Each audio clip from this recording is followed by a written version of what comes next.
Good morning, everyone. Jo here at Sports Grid. Let's have an MLB Cup of Joe. We're going to look at three different matchups out there on the diamonds today. The first one being the Chicago Cubs taking on the Tampa Bay Rays. Now, Tampa Bay Rays are the favorite, laying minus 142 on the money line. And while I like them to get the win, I just don't love the juice that you have to pay. We have Jamison Talion getting the start here for the Cubs and Zach Eflin for the Tampa Bay Rays. Now, both of these pitchers have been struggling to get their strikeouts on the board and giving up that hard contact. I have more faith in Zach Eflin here in this one. In his last game out, he was on a limited pitch count because of that injury recovery. And I look at him in the game prior versus the Toronto Blue Jays. He was able to record 18 outs in that game. In his last 10 games, he's recording right around 17 outs per game. I'm going to look at him for over 15 and a half outs here versus the Chicago Cubs. I do think he has that ability to get his strikeouts on the board. If we can get him to 6 innings pitched in this one,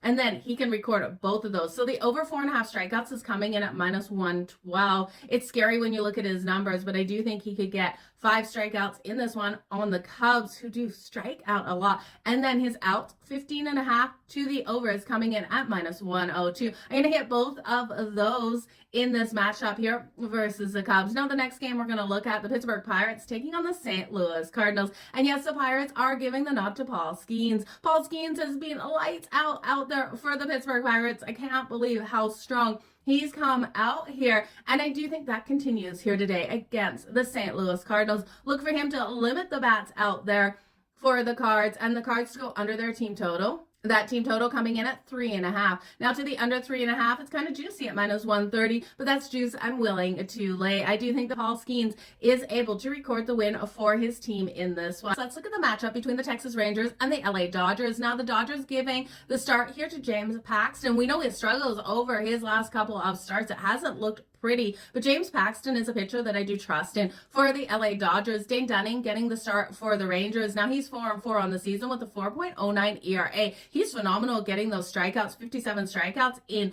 50.2 innings pitched. But the top of these lineups are so phenomenally strong. I do think you look at the Yurfee in this one. This game has a total of 9. Those Yurfees are not out on the books, but I'm going to be looking at the Yurfee as long as it's coming in less than minus 112 for that juice. So you guys, give me the Yurfee in this one. Corey Seager, still question marks on if he'll play for the Rangers in this game. He was out in the series versus the Giants with that hamstring issue. So hopefully for the Rangers, he gets back out there on the field. You know he wants to face a former team here of the Dodgers. So if you're looking for the Dodgers bets today, who's going to get these hits? Who's going to get these runs? Freddie Freeman and Mookie Betts are my go-to. I'm going to look at both of them for the RBI. You guys, all the best in all your bets. Thanks for joining me for an MLB Cup of Joe.